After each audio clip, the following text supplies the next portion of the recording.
久しぶりに屋根に登ったらいつの間にかこんなことになってダメになっちゃってるやつもあれば、これすごい可愛くなってるのもありました。こ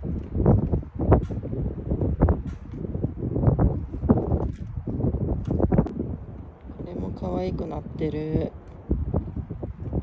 色が可愛い。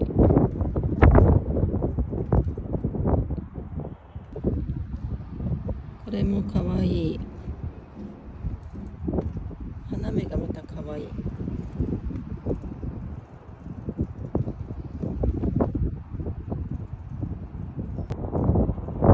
これも可愛くなってます。爪が可愛い。